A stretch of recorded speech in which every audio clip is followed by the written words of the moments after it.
भाई मिस्टर अभिजीत जी, मैं आपसे पूछना चाहता हूँ कि आप कितने तरह के दोगले इंसान हो। आप खुद सोचो कि जब कोई आप आंदोलन कर रहे हो, एक स्टेट में जाके आप आंदोलन करते हो और हम आपको पंजाब के लिए, केरला के लिए या छत्तीसगढ़ के लिए कह रहे हैं, वहाँ पर आप आंदोलन नहीं करना चाहते हो।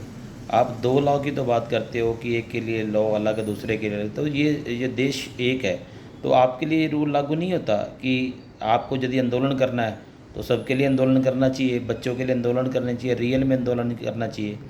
दूसरी बात ये है कि अब आपने कहा है कि दो रूल की बात तो आप समझाइए ना हमारे को, कि जब आप खुद कहते हो कि जो वहाँ पर जिस बंदों ने भी पत्थर फेंके हैं या जो किया है वो अपने पार्टी के थे ही नहीं, वो बीजेपी के थे। अब आपको जब पता लगा कि वो आपके ही पर्सन है तो आप बीजेपी वालों पर भी आगे कि बीजेपी वाले गलत कर रहे हैं। अब जब आपके पर्सन ही नहीं तो आपको ये कहना नहीं चाहिए, आपको तो फिर मान ही गए थे कि आपके बंदे नहीं हैं, फिर आप क्यों अब सपोर्ट में हो? यानी कि आप तो खुद दोगले हो। आपका सिस्टम खुद देखो कि आप किस तरह की बातें कर रहे हो। आपको खुद शर्म आनी चाहिए कि आप दो मुंह लेके घूम रहे हो। अब किस तरह से ये बातें कर रहे हो? आपको समझ आनी चाहिए बात की कि ये भारत देश है और यहाँ पर जिस तरह से आप खुद कहते हो कि यहाँ पर दो कानून नहीं है, तो आपको भी समझ आनी चाहिए ना बात कि आप किसके लिए क्या कहना चाह रहे हो। कभी आप कहते हो कि मैं इनके साथ नहीं हूँ, कभी कहते हैं हमारे खिलाफ हो रहा है, कभी आप कहते हो कि मैं आम आदमी पार्टी का पर्सन हूँ और मैं आरएसएस बीजेपी से नफरत करता हूँ। ठीक है, तब आपको नहीं समझ में आती कि मतलब ये क्या आप क्या कर रहे हैं, क्या करना चाहिए, किसका सपोर्ट ले रहे हैं, क्या कर रहे हैं।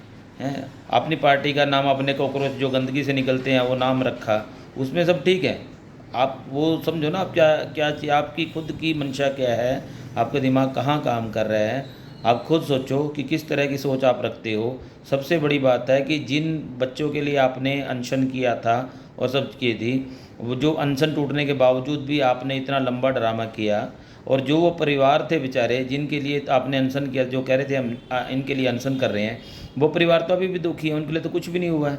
आप लोग पार्टी कर रहे हो, एंजॉय कर रहे हो, डांस कर रहे हो, और आपने खुद देखा जिन लड़कियों ने वहाँ पे इस तरह की गंदी बातें कि उनका ड्रेसिस सेंस क्या था, वो उनकी एजुकेशन सिस्टम क्या था, आपको लग रहा था कि वो लोग वो थे। आप खुद पहले मना करते कि हमारे तो कोई पर्सन ही नहीं है, ऐसा कुछ बोल ही नहीं सकता। आज यदि उसको सरकार रोक रही है तो वो आपके हो गए हैं। तो ये तो दोगली नीति तो आप कर रहे हो ना। आप खुद सोचो ना, आप क्या क्या करना चाह रहे हो। आप अपने बारे में सोचिए। ये पढ़ी लिखी जनसंख्या है यहाँ पर, कोई ऐसा नहीं है कि सभी लोग अनपढ़ हैं। ठीक है ना। और भाई तेरे को इतनी पब्लिसिटी मिल गई है, तेरे को क्या चाहिए? तू भी केजरीवाल की तरह नेता बनना चाह रहा था, तेरे को नेता मिल गई, बस इतना ही तेरा खुद का मकसद था। तुम्हारा मकसद कोई देश को बदलना नहीं है। तुम्हारे तो एक टारगेटेड है कि एक अच्छे पर्सन के ऊपर गंद फेंको, छींटा तो तुम्हारा नाम हो जाएगा।